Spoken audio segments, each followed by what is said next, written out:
Bueno, muchas gracias por asistir al seminario IRNAD. Hoy lo tenemos a Pablo Titonel. No necesita mucha introducción. Sí, mucho agradecimiento. Tiene una agenda muy, muy complicada y tuvimos la suerte de que aceptara dar una charla en este ciclo de seminarios, así que estamos muy contentas y contentos. Pablo es un referente en agroecología, no solo dentro del país, sino a nivel mundial. Ha tenido estudiantes de agroecología y experiencias por todo el mundo, en todos los continentes, así que es algo único. Hay muy poca gente en el mundo que tiene ese nivel de experiencia de poder haber realizado investigaciones sobre agroecología básicamente en todos los continentes, y también no solo investigaciones, sino trabajar, digamos, en territorio en todos los continentes. Bueno, es investigador principal de CONICET y tiene, eh, ha tenido muchos cargos de profesor y de director de proyectos en distintos lugares del mundo.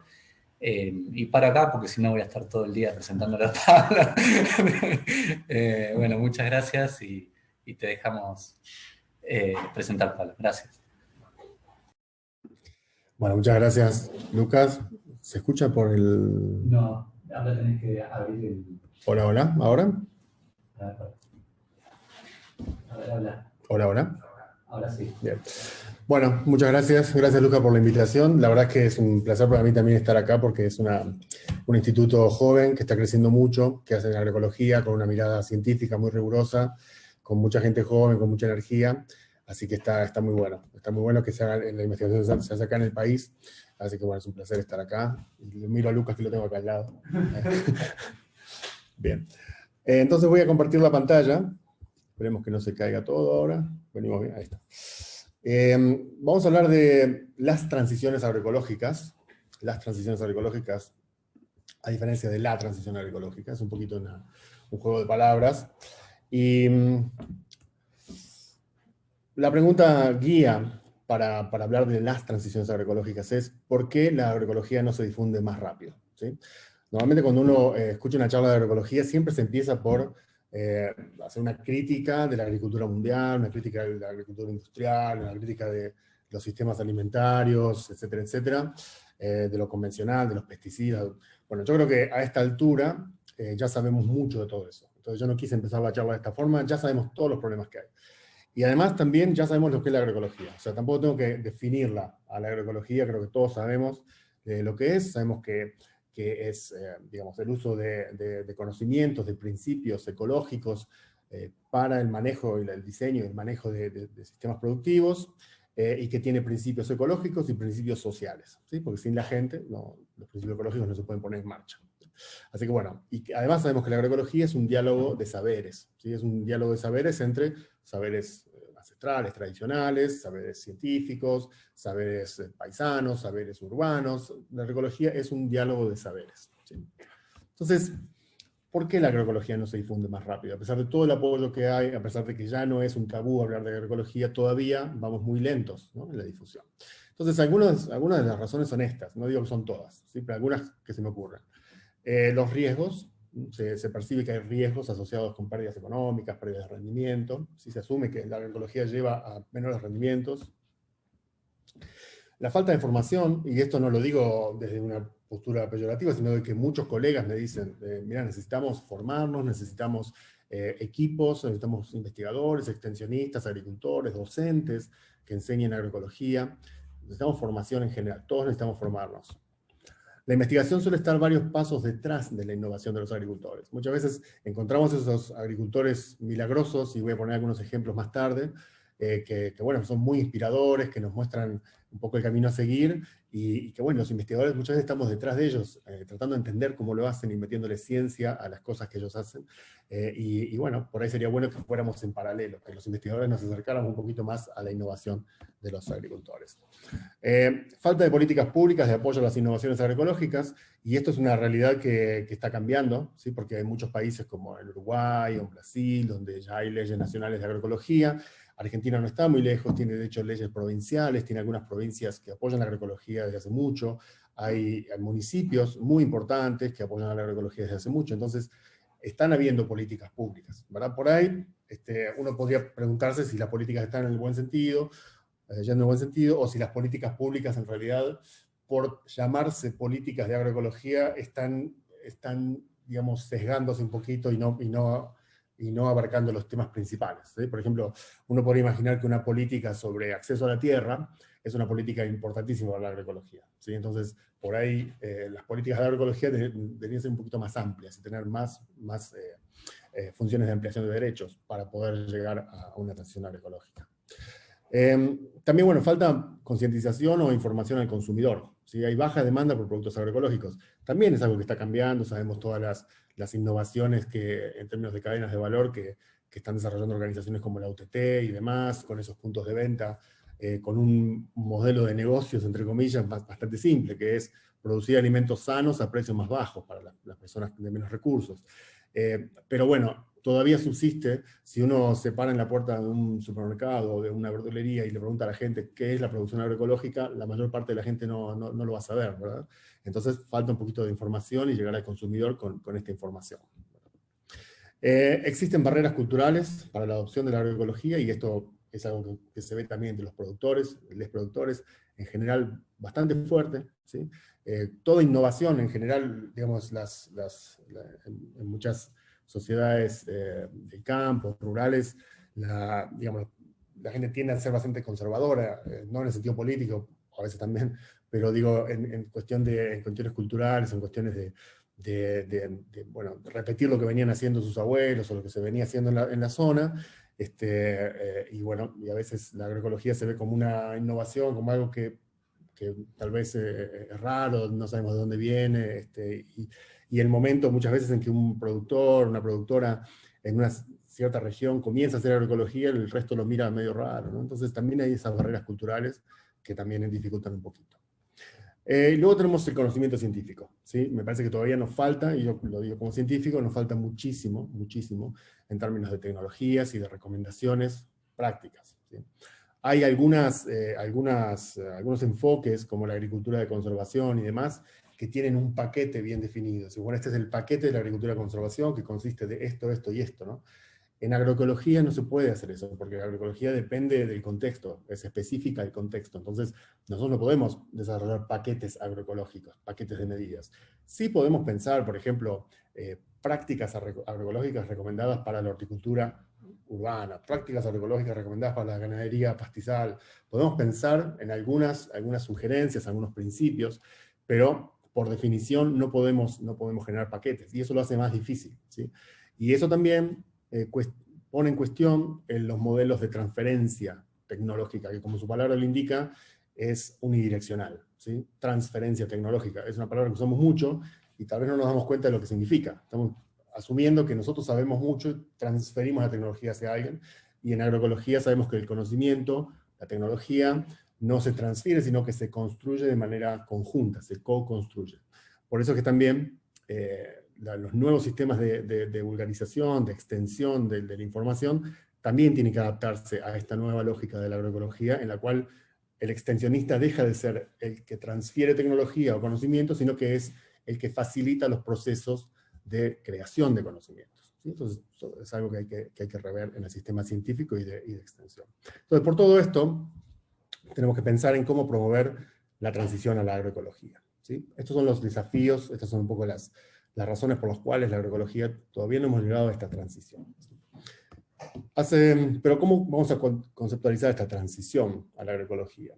Pues aquí donde surge el nombre de esta charla, de un paper que saqué en la revista de la Universidad Nacional de Cuyo, una revista muy buena, que publica en español, en inglés, y que está indexada, se la recomiendo, que tiene muy buenos artículos, muy buenos editores. Y en esa revista, bueno, me pidieron justamente escribir algo sobre transición, y escribí las transiciones. ¿Por qué transiciones? No, porque realmente estamos hablando de diferentes cosas. Normalmente cuando hablamos de transición agroecológica, la literatura clásica, por ejemplo, si vamos a Gliessman o si vamos a los australianos antes que Gliessman, hablaban de esta idea de, digamos, eficiencia, sustitución, rediseño. ESR, ¿sí? Que es una idea también un poco lineal, ¿no? Y que describe muy bien la transición agroecológica en los contextos de agricultura, digamos, industrial, donde dice, bueno, para cambiar de lo industrial, de la agricultura a gran escala, industrial, monocultivo, etcétera, hacia la agroecología empezamos por una eficientización del sistema, una optimización, luego la sustitución de insumos, luego el rediseño del sistema, ¿sí? Bueno, muchas veces el punto de partida no es la agricultura industrial. Por ejemplo, trabajando en África subsahariana, el punto de partida de la transición es una agricultura familiar, empobrecida, con suelos muy degradados. No tiene nada que ver, no tiene uso de pesticidas, no tiene nada de eso, ¿sí? Entonces la idea de sustitución, bueno, es un poquito, no funciona en esos casos. Yo tuve la suerte de dar un curso en Mozambique con Glisman, con Steve Glisman, que fue una de las personas que, y me gustó mucho poder en ese contexto decirle, Steve, ¿te parece que acá funciona esta idea de la transición? Que siempre tenemos que empezar las charlas hablando del modelo industrial, o por ahí hay que hablar de otras cosas, ¿no? Y bueno, pero esta secuencia de etapas de la transición tiene lugar a diferentes niveles. Tiene lugar a nivel del predio, a nivel de la explotación, a nivel digamos, del campo, del lote, y eso lo vamos a llamar una transición técnico-productiva. Por ejemplo, agarramos un lote que viene de un monocultivo de soja y empezamos a hacer una diversificación y un uso de cultivos de cobertura y trabajamos menos suelo, etcétera. Hacemos una serie de cosas a nivel técnico-productivo, ¿sí? Esa es una transición.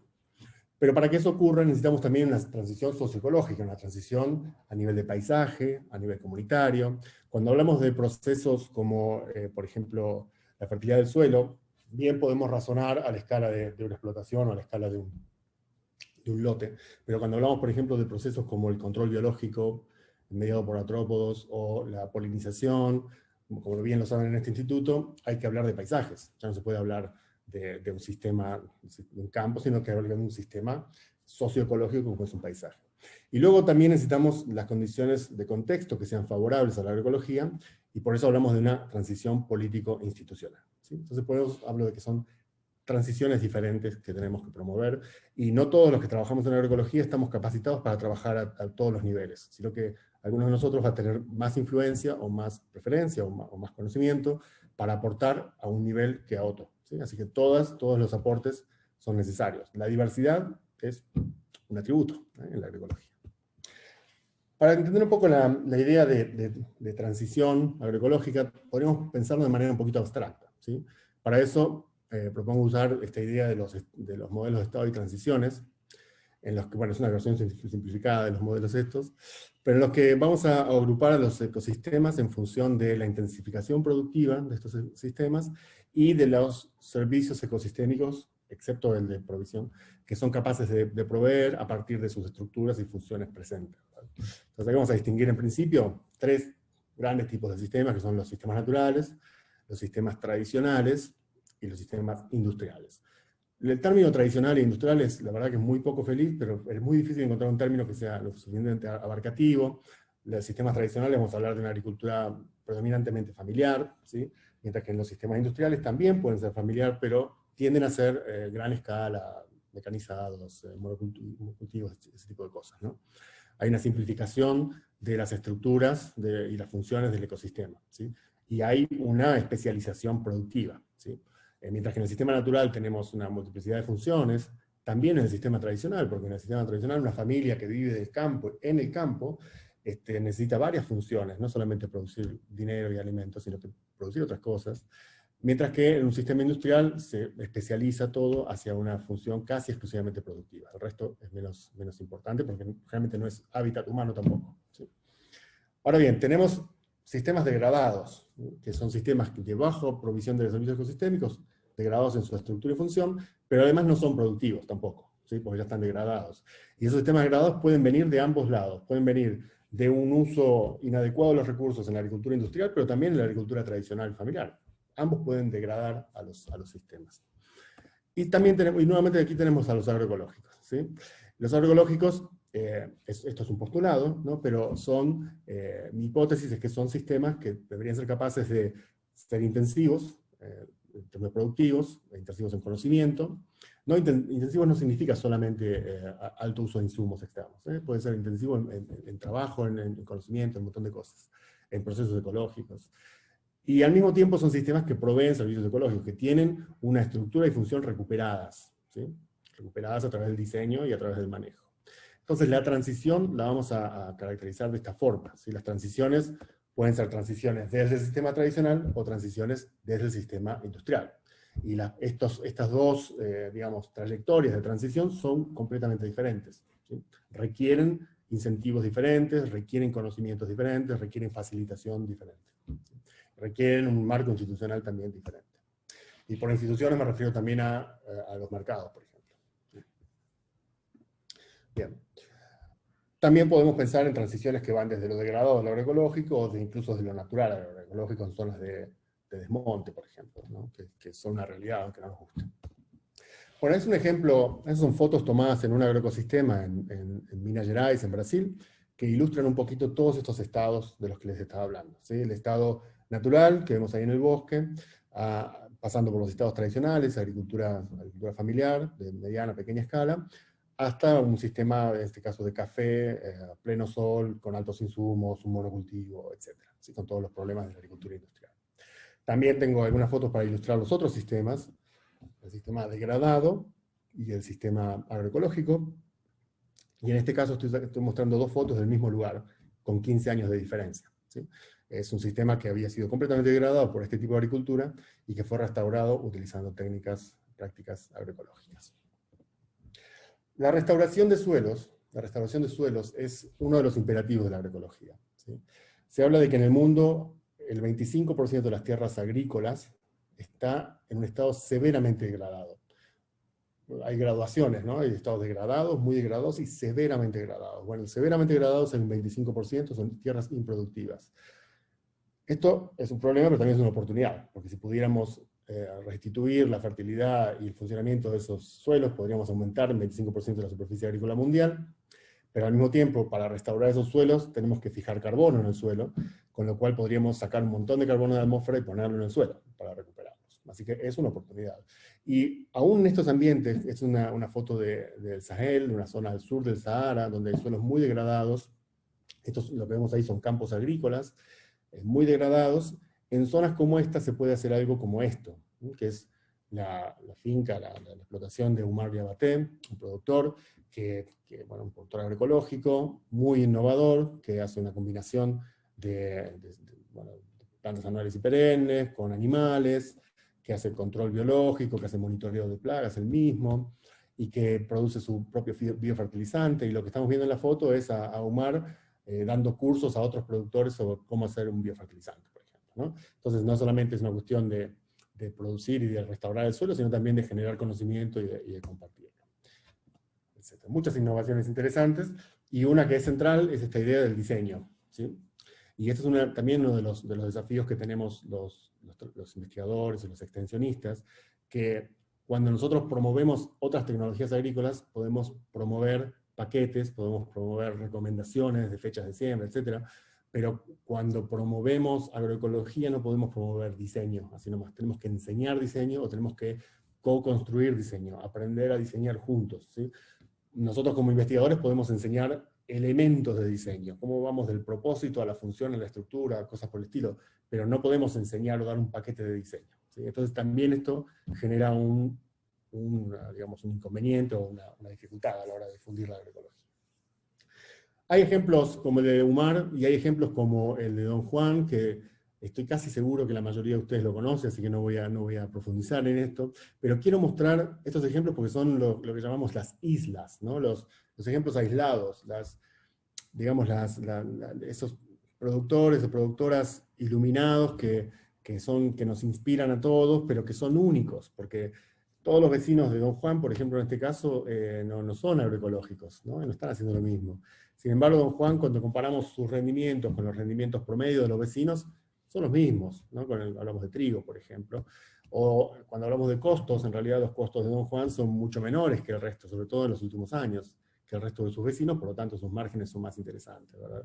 Bueno, el hecho de que Don Juan tenga estos resultados y haya estado haciendo agroecología por tanto tiempo en la región pampeana, con la maquinaria que tienen todos, y además vendiendo en el mismo mercado, en la misma cooperativa que venden sus vecinos, o sea, él no vende diferenciado, ¿no? Él vende en el mismo lugar, con los mismos precios, hace que Don Juan sea una persona sumamente inspiradora y que reciba muchísima gente en su campo, y que, bueno, esto se haya difundido tanto, ¿verdad? Pero nuevamente, cruzamos el alambrado y la realidad es otra, ¿verdad?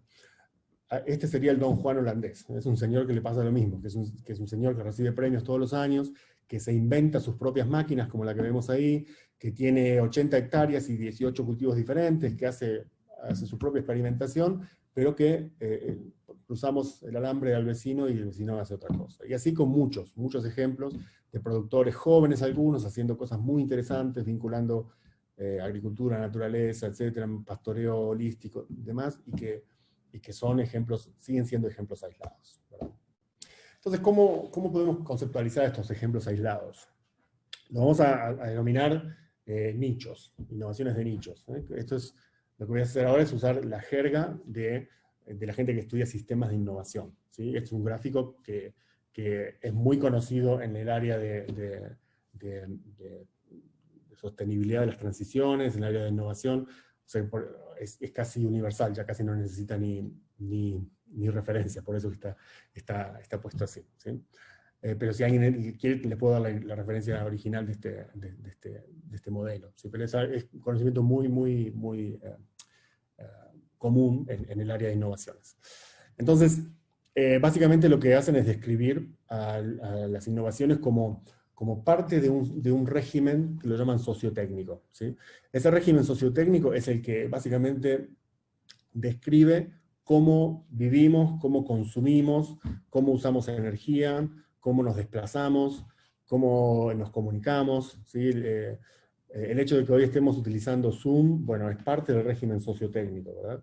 Pero en algún momento Zoom fue una innovación, ¿sí? Fue una innovación que en un momento encontró su apertura en el régimen y pudo pasar a ser parte del régimen. Hoy Zoom es parte del régimen sociotécnico, pero en algún momento fue una innovación que casi nadie utilizaba, ¿sí?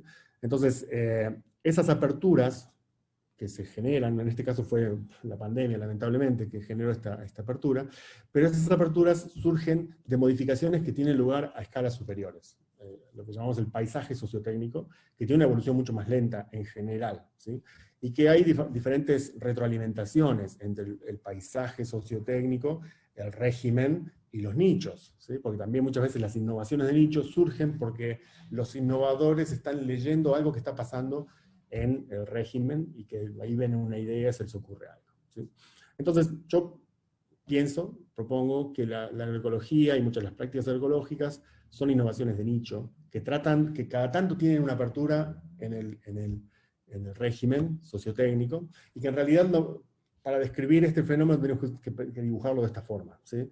Es decir, pensar que en realidad hoy estamos en una situación de un paisaje sociotécnico muy turbulento, en el que nos enteramos todos los años de alguna mala noticia grande. Por ejemplo, nos enteramos de que había no sé cuántas especies en extinción, que estamos perdiendo biodiversidad, que estamos perdiendo los glaciares del norte, que cada vez hay menos agua en el mar de Aral, que, bueno, etc. Hay un montón de cosas malas noticias, desde el punto de vista ambiental, desde el punto de vista social, además hay muchas otras malas noticias, que van generando una gran turbulencia. Hemos escuchado al Papa Francisco hablar de medio ambiente, ¿sí? Lo cual era impensable que antes la Iglesia se manifestara por lo menos a ese nivel en términos ambientales. Entonces todo eso va generando oportunidades y aperturas para las innovaciones de nicho y por lo tanto para la agroecología. Por eso es que hoy, en esta charla, yo no necesito empezar hablando de los problemas de la agricultura convencional, ni empezar definiendo la agroecología, porque hoy ya todos sabemos lo que es, ¿sí? Hace 10 años atrás por ahí no lo sabíamos. Y eso es gracias a que se han generado muchas aperturas. Ahora bien, uno podría dejar que esto ocurra naturalmente, que la agroecología vaya evolucionando y metiéndose en el sistema, o sea, haciéndose más y más popular, o uno podría ayudar a este proceso, y eso, una de las formas de hacerlo es a través de las plataformas de innovación, ¿sí? Es decir, bueno, ¿cómo podemos facilitar el proceso de pasar de innovaciones de nicho a innovaciones que sean adoptadas por un mayor número de agricultores y agricultoras? Entonces voy a hablar un poco de eso ahora, de las plataformas de coinnovación. Los sistemas de innovación tradicionalmente se veían así, se dibujaban así como les contaba hoy, la transferencia. Hay alguien que sabe, el investigador produce conocimiento, se lo da al extensionista, el extensionista se lo da al productor. Después se pensó, bueno, en realidad hay un feedback, hay un ida y vuelta, etcétera, está bueno. Pero en realidad tampoco es suficiente. En realidad, hoy vemos que el conocimiento se genera, la innovación se genera por múltiples actores, y que esos múltiples actores se relacionan entre sí de manera muy, muy compleja.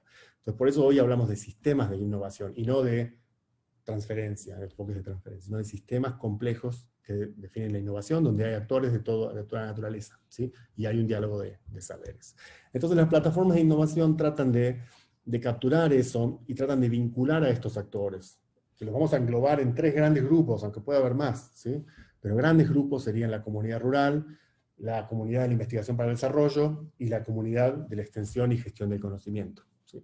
Entonces, en la interacción de estos 3 es donde surgirían idealmente las innovaciones. Y por supuesto que en cada territorio hay otros actores que tienen que ser parte, a veces políticos, a veces sociales, a veces económicos, que tienen que ser parte también de esta plataforma de innovación. Bueno, hace unos años atrás hablábamos de esto en el contexto africano, hablábamos de un paper que teníamos unos 10 años, que hablábamos de plataformas de innovación para promover la agroecología, en este caso para restaurar suelos, en muchas de las fotos que les mostré antes. Y en ese caso hablábamos lo llamamos centros de aprendizaje comunitario, ¿sí? Y en esos centros de aprendizaje comunitario teníamos todo tipo de actores, incluso actores que uno diría, compañías fertilizantes, compañías de semillas, pero son las compañías que estaban ahí proveyéndole a los agricultores, y que estaban enviando gente al campo a promover cosas. Entonces, bueno, no podíamos negarlo, teníamos que tenerlos dentro del sistema de aprendizaje para poder poner en cuestión algunas de las cosas que ellos también promovían, ¿sí? Y tratar de construir juntos las soluciones. Y bueno, algunos ejemplos de esto, ¿no? Esto es un ejemplo en Kenia. Esto es trabajo con ONGs, esto no es trabajo con centros de investigación, ni con universidades, ni nada por el estilo, ¿no? Entonces, muchas veces en este trabajo no existe tal vez la rigurosidad científica que nos permitiría por ahí poner algunos valores o cifras mostrando nada. Entonces por eso estoy compartiendo imágenes, porque en realidad son trabajos que se han hecho con gente, se han restaurado muchos campos con principios agroecológicos, como vemos acá, suelos que estaban muy, muy degradados, y que con diferentes técnicas en zonas bastante secas se han ido degradando, metiendo un poquito de acuacultura también, y siempre con esta idea de diseño, de cómo dejar algo de conocimiento sobre diseño entre la comunidad, ¿sí? Para eso también se utilizaban estos centros de aprendizaje, ¿no? Donde se enseñaba o se aprendía juntos cómo diseñar sistemas, no solamente técnicas agroecológicas, sino cómo diseñar un sistema agroecológico, con toda su complejidad. Otro ejemplo, pero en este caso en Zimbabue. En este caso trabajamos con especies nativas de leguminosas que crecían espontáneamente como malezas, o crecían espontáneamente como en el barbecho. Cuando se dejaba el suelo sin trabajar, aparecían estas especies. Entonces se juntó semillas, se domesticaron, se plantaron, bueno, teníamos también algunos trabajos de investigación de doctorandos que medían cosas, medían su capacidad de fijación de nitrógeno, medían su capacidad de crecimiento, medían su adaptación a diferentes ambientes, y se promovían estas tecnologías para restaurar suelos en suelos muy, muy degradados, muy arenosos en Zimbabue. Y bueno, y de esta investigación, de estos doctorandos, también salen papers, salen estudios interesantes, salen tesis y demás. Pero nuevamente, el inicio del trabajo fue el trabajo con ONGs y con comunidades, ¿verdad? Este es muy interesante, si alguien lo quiere leer, es un ejemplo de utilizar indicadores locales para identificar problemas de degradación de suelo. Sí, está todo muy chiquitito, ahí no se ve nada, pero si a alguien le interesa el tema, está en este paper, cómo utilizar indicadores locales, cómo generar una clave dicotómica para identificar problemas de suelo, basado, por ejemplo, en las malezas presentes. Fue algo que se hizo en ese contexto. Aquí otro ejemplo, este ejemplo es en Nepal, donde también se trabajó con productores. La idea era promover algo parecido a lo que sería la milpa en Latinoamérica, pero en el contexto de Nepal, ¿no? Donde combinamos diferentes cultivos. Y bueno, y esto también llamó a tener muchas preguntas de investigación, que en este caso Victoria Lomia de Ecuador se ve en la foto ahí tomando mediciones de área foliar y de intercepción de la luz, haciendo su tesis pero contribuyendo a un proceso de coinnovación, a un proceso en el que los productores y las productoras iban decidiendo, e iban armando, e iban diseñando sus sistemas utilizando diferentes técnicas, ¿sí? Entonces, en ese contexto había preguntas de investigación que se podían analizar a partir de una tesis o de un trabajo científico, ¿verdad? Uno de los ejemplos que más me ha inspirado es este ejemplo de Uruguay, que yo no estuve involucrado, que es de la gente de Santiago Dogliotti, de la Facultad de Agronomía, y que conozco muy bien, porque bueno, conozco muy bien a los actores, y ya repito, me ha influido y me ha inspirado muchísimo este ejemplo. Ellos trabajaron hace muchos años con productores hortícolas de la zona de Canelones, que sería como el cinturón verde hortícola en torno a Montevideo.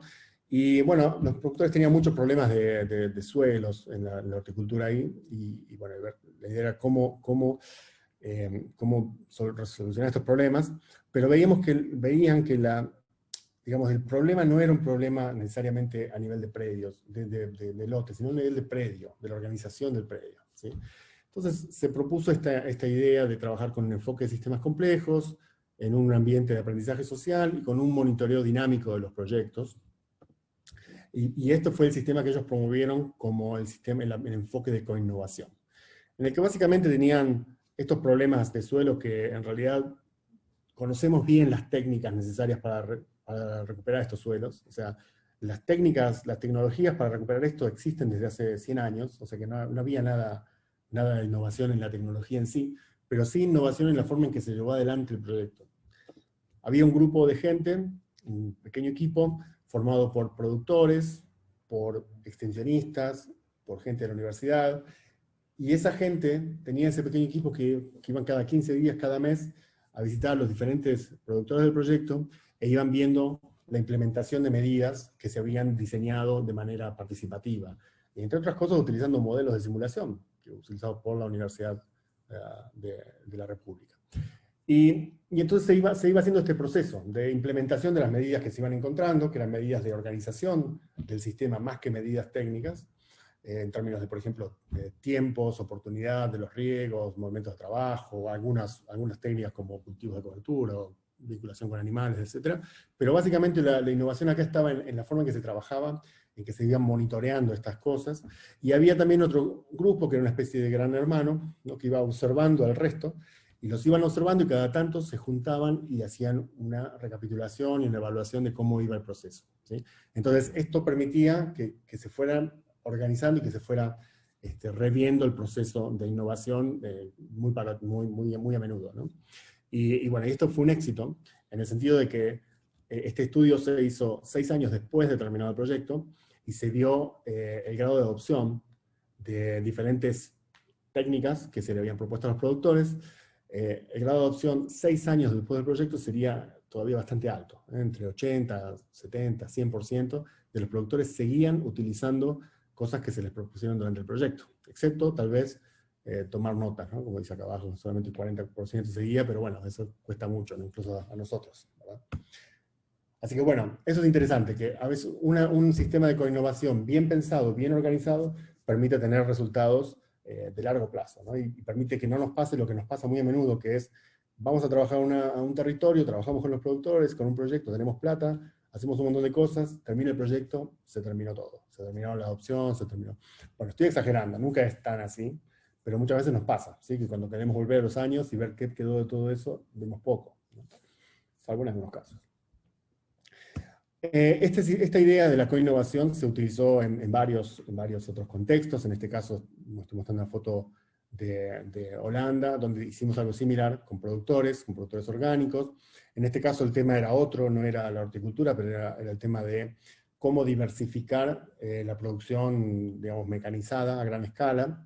Entonces la idea era trabajar no se podía hacer intercultivo, como en el caso de Nepal, donde teníamos ahí leguminosa y maíz, sino que en este caso íbamos a hacer franjas de cultivo con el ancho de una maquinada, ¿sí? Y bueno, para poder implementar esto hubo mucho trabajo en conjunto con los agricultores, porque bueno, quienes saben algo de siembra saben que no todas las semillas se siembran a la misma profundidad, ni con el mismo suelo, algunas con suelo más apretado, más flojo, etcétera, momentos. Entonces implementar un sistema así en la práctica es muy complejo, y además que no pongamos en inhabilidad competitiva a ciertas especies con respecto a otras también es un tema complejo.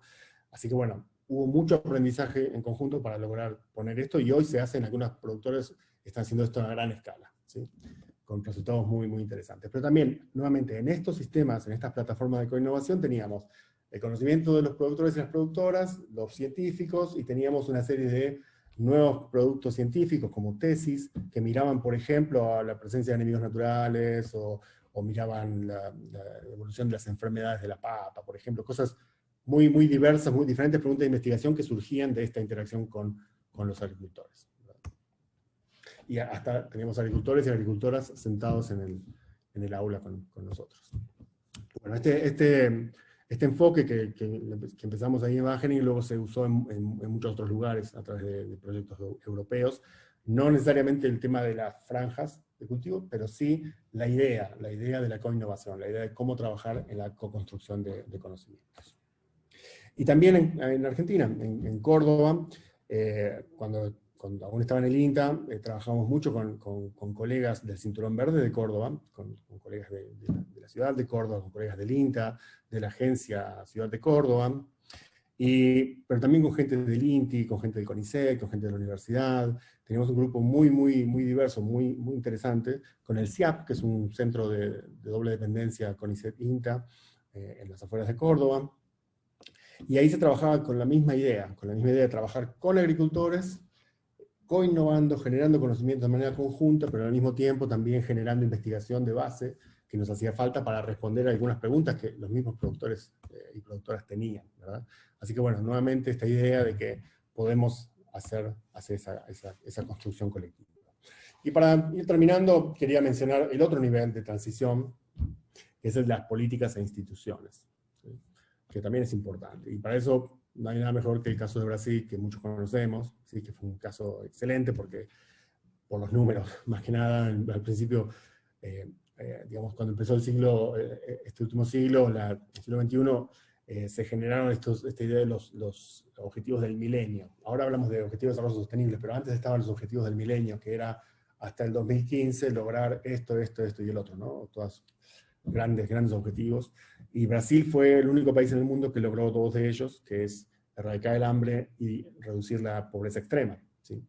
Y eso es interesante porque Brasil lo hizo mientras en el mundo se hacían esos cumbres internacionales del hambre, que iba todo el mundo a hablar de cómo solucionar, cómo alimentar al mundo. Brasil, calladito, lo estaba haciendo, ¿no? Con un contexto político favorable y con un programa que se llamaba Hambre Cero, ¿sí?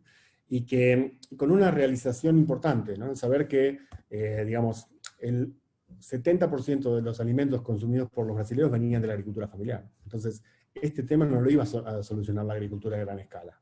La agricultura de gran escala de Brasil es exportadora, no alimenta a Brasil, ¿verdad? Alimenta más que nada cerdos y vacas en otra parte del mundo. Entonces, cuando uno ve las políticas propuestas por el programa Hambre Cero, en ningún lado dice aumentar los rendimientos, ¿sí? Pero sí afianzar la agricultura familiar. Y para eso se generó un ministerio aparte, el Ministerio de Desarrollo Agrario, porque el Ministerio de Agricultura no lo iba a hacer. Ya sabemos que sabían que no lo iba a hacer, entonces se generó un ministerio aparte, que dicho sea de paso, fue cerrado por Bolsonaro, ¿no? Ahora, recientemente. También nos cuestiona un poquito sobre la sostenibilidad de estas cosas a veces. Y uno de los elementos que se propuso en este proceso fue una ley nacional de agroecología, ¿sí? Agroecología y agricultura orgánica, que también Brasil fue el primer país en el mundo que tuvo una ley nacional de agroecología, lo cual es muy, muy interesante. En este contexto hubo una gran transformación, ¿sí? Hubo gente que realmente obtuvo tierras como la que se ven a la izquierda y al cabo de unos años tenían lo que se ve a la derecha, ¿no? Productores que tomaban pastizales degradados y los transformaban en sistemas agroforestales sumamente productivos.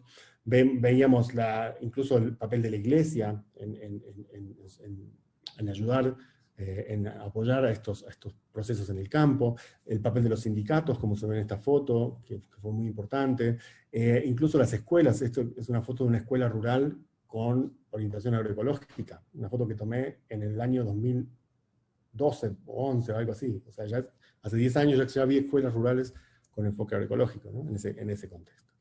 Ahora bien, en ese contexto, igual uno se pregunta cuál es el productor agroecológico, ¿no? Cuando uno ve la diversidad de cosas que hay en un contexto así, y pensando en los estados y transiciones del que hablábamos al principio de la charla, ¿no? De natural, tradicional y agroecológico, convencional, etc.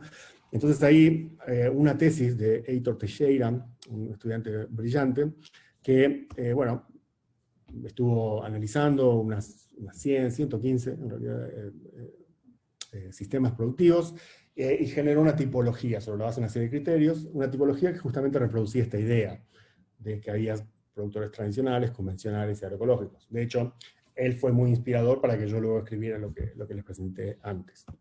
Y bueno, estos diferentes tipos de productores se diferenciaron en una serie de cosas, por ejemplo, el número de cultivos, el número de prácticas, etc. Pero también se parecían mucho entre ellos, sobre todo en algunas prácticas, ¿sí? Veíamos que muchas prácticas se producían, se practicaban, valga la redundancia, en los tres tipos de sistema. O sea que en realidad era difícil definir a un sistema por sus prácticas. Y esto también es una lección importante para nosotros, porque un sistema agroecológico se define por sus principios y no por sus prácticas, ¿sí? Las prácticas, incluso los productores convencionales, podrían hacer compost cada tanto, pero después usaban un montón de pesticidas, entonces las prácticas no nos dicen nada, ¿sí? Lo que nos dicen es el principio y la trayectoria, las transiciones, ¿sí? Hacia dónde va el sistema. Es más importante de dónde está hoy el sistema. Así definimos un poco los sistemas. Si alguien está interesado en este paper, en este trabajo, ahí está escrito. Y siguiendo con el ejemplo de Brasil, yo quería contarles algunas anécdotas para que veamos que no es tan fácil la transición a la agroecología. Porque al principio empecé diciendo no es fácil, hay una serie de razones, y les voy a mostrar en los casos en que hubo transición agroecológica, todos los procesos que hubo detrás, ¿sí? En este caso estamos viendo un diseño participativo, un codiseño de sistemas, pasando de un sistema especializado en tabaco, como se ve en esa foto, a un sistema diverso o a diferentes alternativas de sistemas diversos para la misma finca, hechas de manera participativa con los productores y las productoras. Perdón que use el término siempre de productores, me parece ya es con E, así que... fíjense que un sistema tradicional tenía, la mayor parte de su ingreso venía del tabaco. Hay sistemas como estos en Misiones, en Argentina, por ejemplo, que dependen altamente del cultivo, del monocultivo del tabaco, ¿sí? Y el resto venía de algunas otras actividades.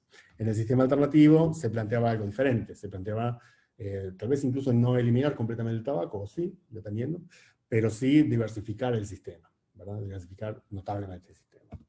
Otro ejemplo es este. Aquí tenemos Paulo Cefiña, es una finca, Maxon y Cristina es otra finca, y aquí vemos cómo a veces las políticas públicas, incluso con buenas intenciones, terminan generando cosas que no quisiéramos, ¿eh? En el caso de Maxon y Cristina, ellos recibieron subsidios, ayudas del gobierno para especializarse en la producción avícola, ¿sí? Entonces, la mayor parte de su ingreso venían de la producción avícola, ¿sí? Y eso hace que el sistema sea muy, muy vulnerable, ¿verdad?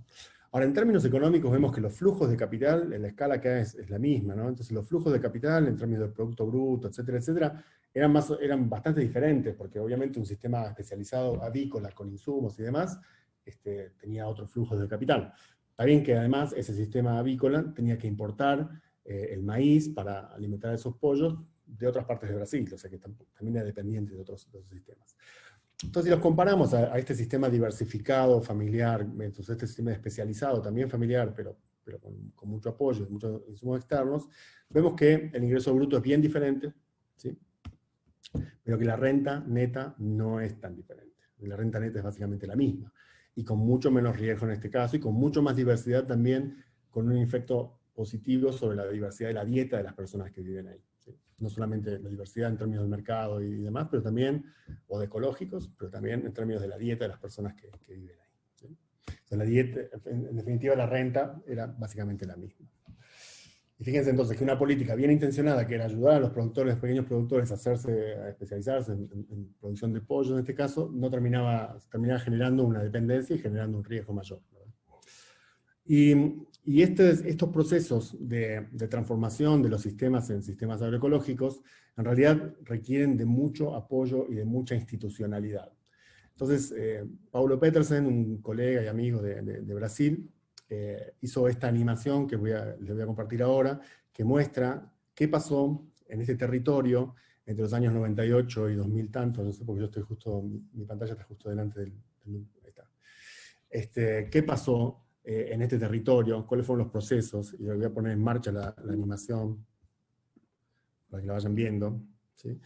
Fíjense, todas las organizaciones, bueno, las tomas de tierras, pero las organizaciones estatales, las ONGs, los créditos, los bancos, los apoyos, los subsidios, todo lo que tuvo que ocurrir para que se produjera la transformación que yo les estaba mostrando hace un rato con esas fotos tan lindas y tan interesantes, ¿sí? O sea que en realidad, para que se produzcan estas transiciones agroecológicas, no hay magia, ¿verdad? Hay trabajo, hay compromiso, hay políticas, hay voluntad política, pero también de la gente que hace esta transformación del territorio, ¿sí?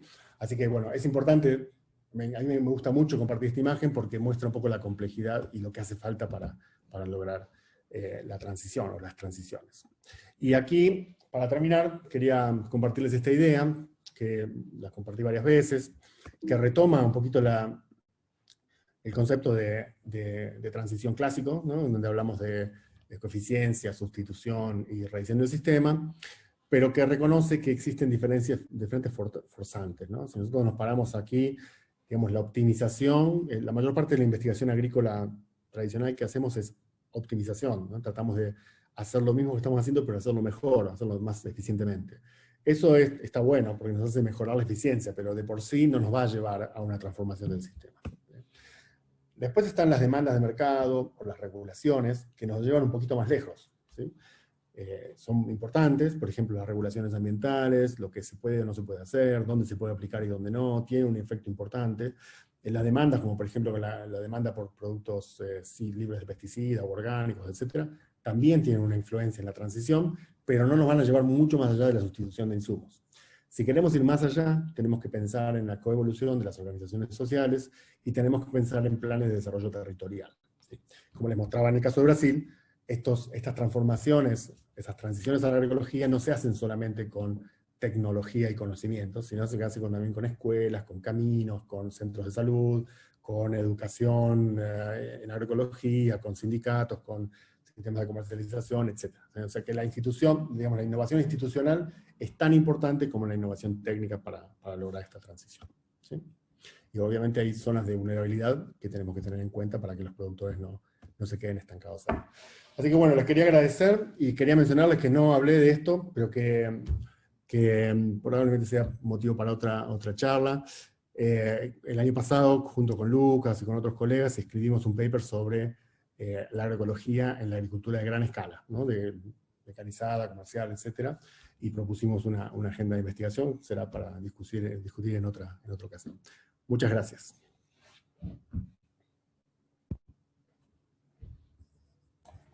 Bueno, ¿querés apagar algo? Sí.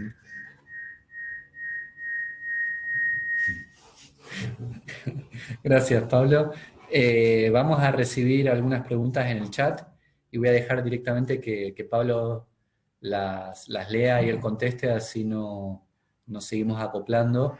Yo ya agradezco mucho y saludo, y así no hablo más y no acoplamos, y dejo que Pablo vaya leyendo algunas preguntas del chat y desde ahí ir comentando algunas preguntas para discutir un ratito, unos 5 minutos, 10 minutos, y ya las dejamos almorzar o hacer lo que tengan que hacer. Muchísimas gracias, Pablo, nuevamente. Bueno, y gracias a todas y a todos por asistir.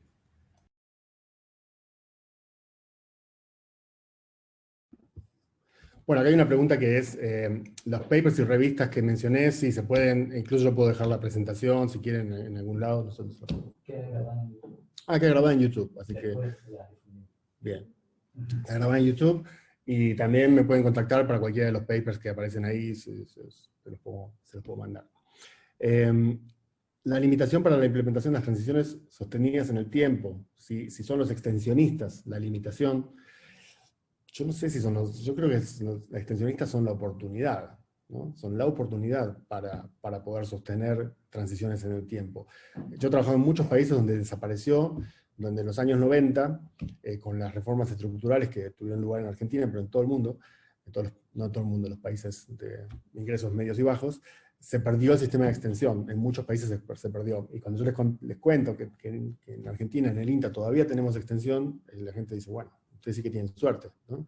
Entonces yo creo que la extensión no es una limitación, sino que, bueno, hay que valorizarla, hay que formarla, hay que jerarquizarla también, porque dentro de un instituto donde hay investigación, la extensión suele tener menos preponderancia, y entonces hay que jerarquizarla como una actividad tan importante como la generación de conocimientos, ¿sí? Así que no veo que sea la limitación los extensionistas, sino la oportunidad. Los tiempos de transición son una cosa a mejorar. Que los tiempos de transición son una cosa a mejorar de cara al futuro mediante investigación científica. Sí, creo que la investigación científica tiene una... Sobre todo cuando el objeto de estudio no es necesariamente el suelo o los organismos de control biológico, sino que el objeto de estudio pasa a ser el sistema de innovación en sí, ¿sí? Creo que hay muchas preguntas, sobre todo porque vemos muchos lugares donde las cosas sí funcionan. Entonces, por ahí entender cuáles fueron las determinantes para que eso funcione y cuáles serían las adaptaciones que tenemos que hacer para que eso funcione en otros contextos. Ahí hay una gran pregunta de investigación que podría ayudar a facilitar las transiciones. Pero también hace falta, porque cuando uno, incluso sentándose a tomar mate con productores que ya están convencidos de que quieren pasar a la agroecología, la pregunta es, bueno, ¿y ahora qué hago? O sea, ¿qué le echo? ¿Qué le echo al cultivo? ¿No? ¿O cómo hago? ¿Cómo ordeno mi predio? Entonces, no hay que menospreciar tampoco la necesidad de conocimientos técnicos, ¿sí? O sea, que las dos tienen que ir en paralelo. No es que ya sabemos todo, ¿no? Y sobre todo, a veces sabemos mucho en términos de conocer los procesos, pero no hemos todavía logrado transformar esos conocimientos en tecnologías o recomendaciones aplicables. Ahí tenemos también un bache importante todavía. ¿Qué experiencias se pueden compartir de transición a la agroecología? Vamos subiendo. Luego de eventos recientes de incendios. Bueno, la verdad es que no sabría, pero sí, hace poquito tuvimos una charla en el GIAS, de nuestro grupo del INTA de Bariloche.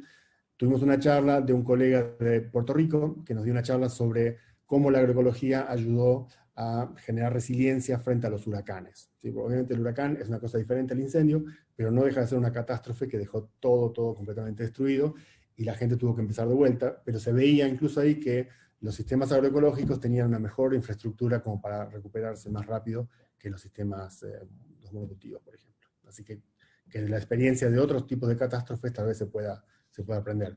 Ahí hay una persona que se llama Eric Holz Jiménez, que es un puertorriqueño que está en Estados Unidos, que ha escrito mucho sobre la resiliencia a los huracanes en el Caribe, si a alguien le interesa.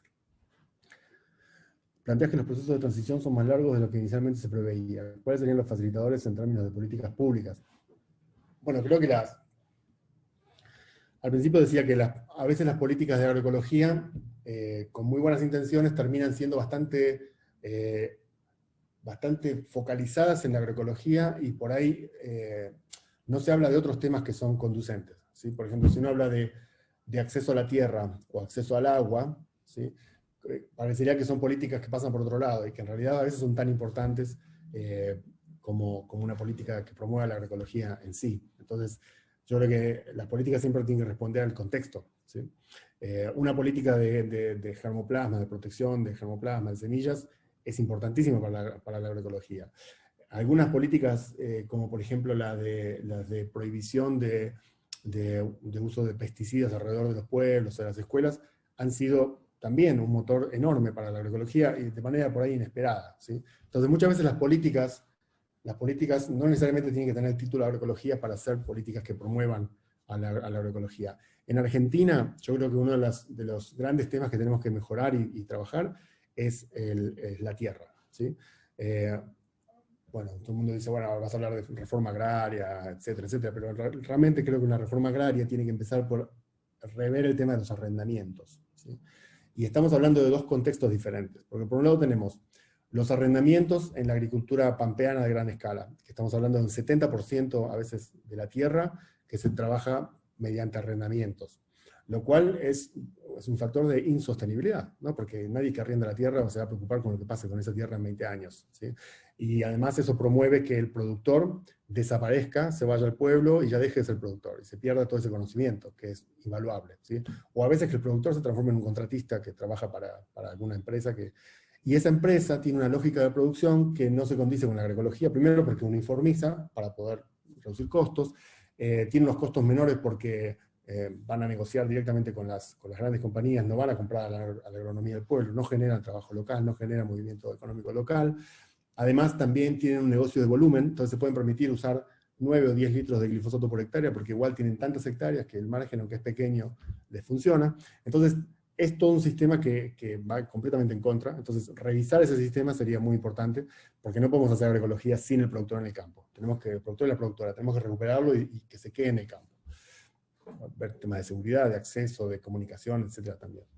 Y en otro extremo tenemos otro tema de arrendamiento, que son los productores hortícolas, la mayor parte de ellos de origen boliviano, argentinos o recién llegados, pero de origen boliviano, que trabajan en situaciones de mucha inseguridad de acceso a la tierra, donde se les dan contratos de meses, de medio año, donde no se les deja hacer nada permanente, no se les deja hacer una vivienda, no se les deja hacer un invernadero propiamente dicho, tiene que ser un invernadero que se vuela en el primer viento, y esa gente, bueno, no tiene ninguna seguridad, entonces también, y son los que nos alimentan, porque, por ejemplo, el Cinturón Verde de la Plata, que alimenta a la mitad del país, así es como se está produciendo, ¿no? Y bueno, y los dueños de la tierra tienen ahí una mina de oro que están especulando que en algún momento algún country les compre el campo, entonces por eso no quieren meter a nadie de manera permanente. Bueno, todas esas cuestiones para mí son políticas que podrían acelerar muchísimo si nosotros afianzamos a los productores, tanto a los grandes, en la región más pampeana, chaqueña, como a los pequeños en la región de Cinturones Verdes. Estamos en la década de restauración según las Naciones Unidas. ¿Crees que esto representa una oportunidad para la agroecología continuar ganando más espacio? Bueno, sí, desde luego porque hay una prima hermana de la agroecología que se llama la agricultura regenerativa, ¿sí? Que por suerte, que es donde se está produciendo mucho conocimiento, mucha movida, muchos productores que se suman, mucha gente que se está moviendo en ese, y que bueno, tiene tal vez, por ahí no tiene el peso político que tiene la agroecología, entonces también eso hace que sea más aceptable o más fácilmente difundible entre ciertos grupos de productores que por ahí no están tan interesados en la parte más política, más de reivindicaciones sociales, pero que así todo ayudan a aumentar no más que el carbono en el suelo, o las lombrices, o mejorar los pastizales, y digamos, tiene un impacto ambiental enorme, ¿no? Que es un poquito la función de la agroecología en la gran escala, como escribíamos con Lucas.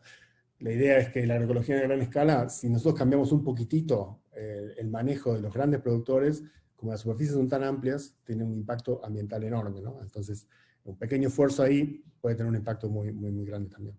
Así que bueno, yo creo que la restauración, lo regenerativo, está ayudando mucho en ese sentido. Utilizando conocimiento agroecológico. Última. Pensando en un proceso de transición agroecológica de una comunidad o región, ¿qué trabajos se destacan en el manejo del agua comunitario? Gracias por la... Bueno, ¿a quién? A Pablo Venturelli. Mirá, creo que en el caso del agua, nosotros ahora tenemos un proyecto que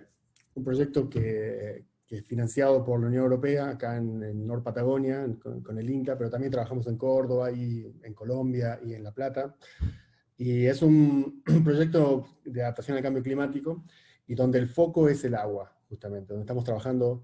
Y ese foco en el agua no surgió solamente que nosotros hicimos el diagnóstico, sino que se hicieron talleres. Se hicieron talleres participativos en todos los sitios del proyecto, en varios sitios, creo que son 7 u 8 sitios acá en Patagonia Norte, y en las charlas con la gente, el agua salió como tema principal, ¿sí? Y bueno, es interesante porque nosotros, por ejemplo, en el INTA, trabajamos en muchos aspectos, pero no hemos estado focalizando tanto en el tema agua, ¿sí? Porque a veces pensamos que el agua tiene más que ver con el riego, con el valle del Río Negro, etcétera, y no tanto con con los productos, pero la problemática inicial, la mayor prioridad tenía, era el tema del agua. Entonces, muchas de las soluciones que estamos planteando tienen que necesariamente ser comunitarias, porque no se puede trabajar con una cuenca, digamos, trabajar a nivel de cuenca razonando a nivel de predio, ¿sí? Si vamos a trabajar a nivel de cuenca, tenemos que razonar a nivel de paisaje y a nivel de comunidad, ¿sí? Porque lo que hace un productor aguas arriba influye en lo que hacen otros.